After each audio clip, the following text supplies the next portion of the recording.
Today, we are talking about yet another legendary San Francisco Shock player who is considered the best main support from Overwatch 1 by a lot of people, but vanished from the entire scene and community, seemingly out of nowhere. Thankfully, we finally have closure on this story, but first, we will run Moth down to see why he was held to this standard of godhood. Starting back in 2018, which we're not really going to talk about since this Shock roster is pretty bad, in Moth's case as a main support joining partway through the season in Stage 2, getting thrown into the fire essentially, attempting to shine is quite difficult, while already considering how a lot of the time, even on good rosters, most don't even realize the impact of a Lucio or Mercy player, outside of maybe pushing people off the map, or if you're Eviltal going Battle Mercy frequently. Weirdly enough, when you don't notice them, that's actually a good thing. It sounds bad, but that's the reality of this role. A casual eye will only notice a Lucio if they are consistently feeding or making a large play. If the player is doing their job well enough in the neutral, only ones who are actively seeking their performances out will notice their existence, while others pay more attention to DPS or tank engagements. When the Overwatch League channel has videos explaining how a Lucio gets impact by pushing someone off of a high ground, that's all anyone needs to say. Sometimes one little boop is all you need to set up a big play. For Moth's case, he was part of the Shock's turnaround alongside Super and Sinatra when they became of age, and I use turnaround loosely since this team finished 2018, 17, and 23 at number 9 seed. Bottom 4 is wild for Shock since the franchise is known to be a powerhouse in later years. Unfortunately, it took some time to get there because their first season was shit. Moth wasn't really noticed here, he was just playing fine, at least from what I watched. It was a talent is there moment. Shock in 2018 had so many other problems to worry about. Moth was not on that list, thankfully. The only thing you can say about his performances is that he was consistently fine, which is a key factor going forward. His rookie year just deserves a face from freesmileyfaces.dg, maybe this one. Or this. I mean, these faces express more emotion than anything else ever could, and the only thing I can say is I know where I'm getting my stream emotes from. Krusty must have had a similar sentiment about his consistency too, since Moth was kept on to the 2019 Shock. All the fat was cut from 2018, no more Dak, no me, with the only player being worth a damn losing was Dante, but they got Smurf out of the trade, so I would say it's worth it in hindsight. This Shock roster they were alright, you know, they're considered one of the best rosters of all time. The hyped players like Sinatra and Super did fantastic on their roles, Choi Hyobin was one of the best divas in the world, Rascal was their pocket rocket who played Brig and Bap and Goats, which was an interesting spin on the formula since I think Baptiste Goats was a Shock creation. I'm not entirely sure on that one. Violet is Violet. Then the Moth factor comes into play on Lucio once again. His consistency, playing to near perfection on it match after match. The beat timing was always on point, his understanding of when to go aggressive individually or finding an opportunity to get value was regularly impactful. There were a few times Moth played Ana or Baptiste for double flex support in Stage 4, but unfortunately there wasn't enough time of him doing it to really delve into. It wasn't horrible, just nothing compared to his Lucio performances obviously. Shock made it to 3 stage finals, having the golden Stage 2 and winning the finals there, also achieving a perfect Stage 4. This is plentiful amounts of success for Moth's second year, considering how atrociously disgusting 2018 Shock was. It's quite impressive. The most interesting thing about Moth is how finding him making egregious errors is so few and far between throughout the 4 stages of 2019, which keep in mind, he was the Lucio player, the guy rarely ever got subbed out. That's a lot of playtime to be consistently top tier. While looking back at this season, I was curious to see how he fared with his Lucio playstyle after the 2-2-2 roll-lock, now that it opened up even more opportunities to go aggressive for Lucio players, since, you know, things would actually die when you shoot them now that Goats doesn't exist. Moth chose not to go as aggressive as some other Lucio players would, but instead waiting for opportunistic moments for him to strike, which we will end up touching more on shortly. For 2019 though, the brains over caveman monkey mentality Lucio play worked out quite well, since Shock seemed to have no issue playing with it in Stage 4 or playoffs, where we got one of the most bizarre team comps of all time. 2019's playoff half meta was Orisa Sigma, Doom Reaper, Lucio Moira. It's a very strange lineup. This is when people started to learn how broken that tank line was, while also not understanding the power of BAP yet, so we got stuck with this. It may be very shocking to hear, but San Francisco were the 2019 champions. Expected from Super and especially Sinatra, he was hyped like nothing else before. All these other players though made a name for themselves right at this very moment. Choi, Rascal, Violet, Moth and friends were considered one of, if not the best players in the world at their respective roles. And when it comes to champions, it's interesting to think of how few people from these rosters during earlier years of Overwatch actually played through the entire year without missing a stage or playoffs. Typically, they'd get subbed out frequently for someone else who has a differing hero pool. Violet, Choi Hyobin, and Moth are the only champions from the Shock roster in 2019 who essentially perma-started and pulled that off. Ones who paid attention to Moth's play noticed the overall consistency of his performances exacerbated more so than 2018 because the 2019 iteration of Shock was not a piece of trash. Typically, you'd expect some over-aggressive moments here and there or wrong beat timings, but he always appeared to be near perfect all the time. You need to actively search for his egregious errors, which is very rare for any player. Out of the few losses Shock had, there was never really a moment you could say Moth had a horrible game. He was either fine or great. Never a wow, he sucks, or that was a really stupid thing to do, Moth, why would you do it moment. Even in that match against Atlanta Reign during playoffs, where he made the dick in the mouth YouTuber face before it was cool, that whole C9 situation is just an unfortunate moment in gaming history, but honestly, the C9 loss was worth it just for his reaction alone. It was absolutely perfect.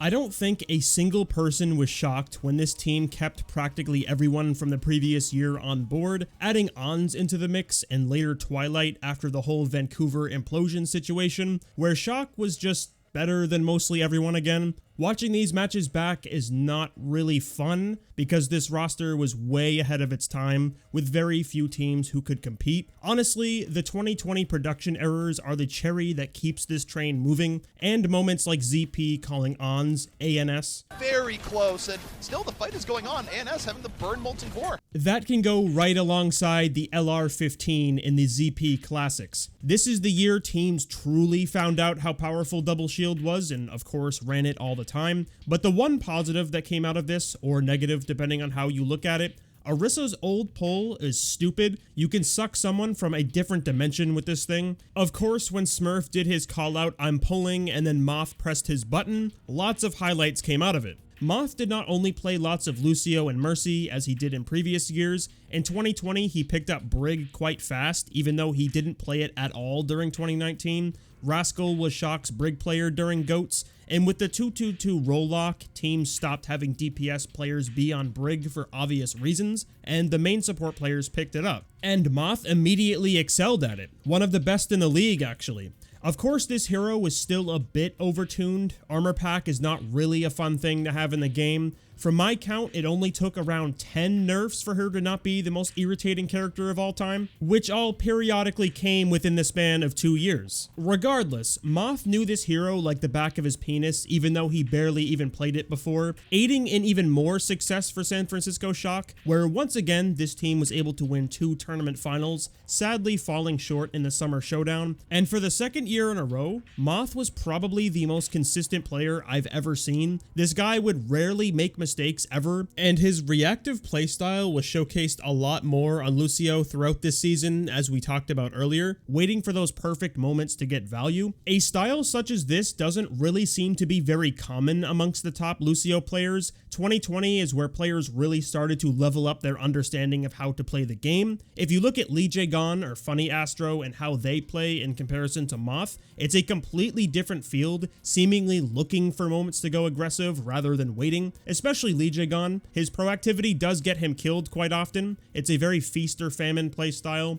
The Feed Jae-gon narrative still follows him to this very day. I mean, it makes sense because those matches in the 2020 playoffs were something. Comparing each playstyle and how much value they can accrue is situational for sure. In theory, being more aggressive would get the higher peak, since if you're able to get those kills you're deliberately searching for, it's the best overall outcome for a fight. But in reality, Moth's playstyle gets essentially just as much value as being aggressive, hence why people called him a silent carry. Seeing how Moth found the moments or even created them himself through his game knowledge is quite impressive. Without even checking with a single person that was on this team, I can guarantee Moth is a person that has almost perfect ult tracking based on the way he plays. He seems to rely mostly on game knowledge and macro rather than pure mechanics, which works for this era of Overwatch. Currently in 2024, I don't think the Moth reactive style would work against the top players. Going against someone like Chorong, Chio, or again Funny Astro, it seems the style of looking to go aggressive and limit testing it aged much better as everyone improved at the game. In 2020, Moth actually got benched more than his previous years during parts of both Countdown Cup and Summer Showdown. Twilight would come in to play Brig, or of course Double Flex. I'm assuming whenever Twilight was benching Moth playing Brig, it was for the just in case they want to play Double Flex, they can swap to it if they want to, which does happen sometimes. Or maybe it's the crusty bullshit of subbing a player out to put another one in for the same exact hero for whatever reasons he made up in his head. I'm sure it will come as a surprise to most. Shock was the 2020 Overwatch League champions. It was a more than dominant season for the Shock, and this gave them the first and only back-to-back championships, an unreal accomplishment in anything, Overwatch or not. And this roster has most of the pieces from the previous year as well, so it's understandable why people call 2020 Shock the best roster of all time. But every dynasty must come to an end at some point. Unfortunately, winning 2 championships back to back makes their values as players skyrocket, so holding on to all of these people is quite difficult. I'm not sure what each person was getting paid. It had to have been a ton of money though. The org wanting to downsize player costs, or even the players getting a higher offer, is always a possibility. A different org can offer a player a metric shitload of money and take someone away, which is what most assumed happened to Moth. Gladiators were trying to build on their roster from the previous years and make it even better to punch up towards stardom in 2021 and become a top team in North America, getting Muse, a very hyped up main tank player from Korea. Shu joined from Guangzhou. Kevster was going to be in North America almost all season. They had Space, Birdring, Mirror for the silly heroes. Moth was obviously going to add a ton of leadership to this roster on top of being one of the best main supports in the world. And Skewed, I think, was the only real question mark at first. Him being there for double flex support was the only assumption anyone could have because he's never going to play over Shu. Overall though, most power rankings actually had this roster at number 1 in North America for obvious reasons, because they looked stacked. This year was something different for Moth. It was his first time leaving the Shock. 2019 and 2020, his team was so used to his reactive playstyle. It was going to be interesting seeing how he meshes with a completely different roster. As the season opened, everyone was really excited to see what this roster could do, but confusion immediately came about when people saw Moth was sharing playtime on Brig. Viewers obviously questioned why, like why would you put the 2-time champion on the bench? I mean, the only word you can give for that is skewed. Unexpectedly, this guy was mechanically and positionally top tier at Brig. I'm not really sure how this came about for him, but it was really damn good. He barely ever made mistakes on it and was just one of the best in North America. This of course doesn't mean Gladiators would never play Moth, because they did, a lot more than people like to mention. Obviously, he was their Lucio player, so whenever Glads wanted to go for a Ryan Rush style, or even Mercy throughout Summer Showdown, teams were playing a lot of Farah during that stage, he would always come in to play it. But as Rush started to fall out of the meta for a lot of teams during 2021, and of course when Mercy was not played, Skewed always came in to play Brig.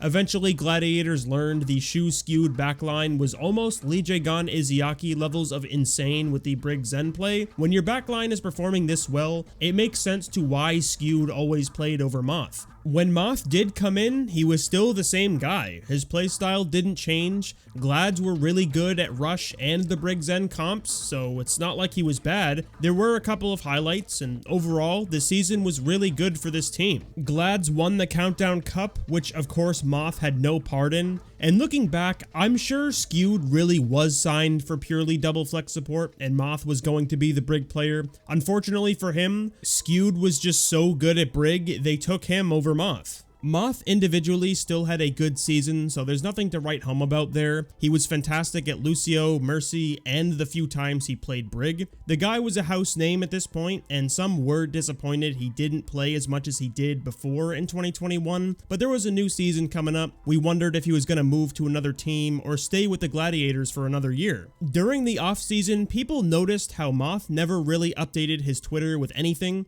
especially after the Gladiators announced his departure from the team. Most asked, like, where is his LFT? When will he put one? People just waited and waited and waited, and it never came. Even to this day, the last interaction Moth made on Twitter was for a piece of fan art before the 2021 season began. This, of course, made people assume he retired, but technically he didn't because Moth never officially put one out, so everyone wondered what happened to him. Is he dead? When Overwatch League 2022 season came around, even still, nobody heard from him during or after the season. Violet, of course being one of his previous teammates, had a stream after the 2022 Grand Finals where someone translated a bunch of answers he had to the viewers' questions where they were asking him stuff on stream, and one of them was about Moth, where he said, "I haven't heard anything about Moth, I don't really know. I'm Steam friends with him, so sometimes I see him when he starts up a game, but that's all. I think he signed out of the Discord ID too. He just disappeared. He came to the Shock House after he moved to Gladiators, and that was the last time I saw him. I gave him a huge hug." But apparently, the answer to this unbelievable Scooby-Doo mystery was much easier than anyone anticipated. It does shock me that myself and many others never even thought of this, so thank you, Tomathan, for making me and everyone else feel like a jackass, but also thanks, you miracle-working bastard. Since Moth's name is public from the Overwatch League, you can just Google it and find his LinkedIn page, where you can see that he just moved on from playing Overwatch. If the picture wasn't evident enough this is him, the years of working for NRG Esports and Cronky Entertainment line up with the years he was on Gladiators and Shock. He's gone into the world of cybersecurity, it seems, and I know it's a very anticlimactic end to the question of where is Moth. The answer was just a lot simpler than people believed. It was updated 2 months ago, so the guy is fine, he's just living his life. I'm sure it does frustrate people that he didn't put out a public retirement post, considering how many fans he had from playing on the Shock, and people surely looked up to him, took inspiration from him, or even just like to watch him play. From what I understand, he's a pretty reserved person, so it makes sense to why he just wanted to go on his own way away from Overwatch and the community without saying a single word. He's not required to do it. If that's what he wants to do, then so be it. No matter the reasoning, he left a legacy of what most consider the most consistent and best main support player from Overwatch 1. The guy is a legend of the sport regardless of how he decided to exit the scene. As long as he's doing fine and he's alive and well, that's all you can really ask for. I'm curious to hear your thoughts about Moth in the comments. Do you feel like he is the best main support from Overwatch 1, or is there someone else who is better? Make sure to let me know down there. Thank you for watching to the end. Be sure to subscribe if you haven't already, and also check out my last video on the most powerful aura Overwatch Champion Series has ever seen. It's not PGE, but instead Hotel Gaming.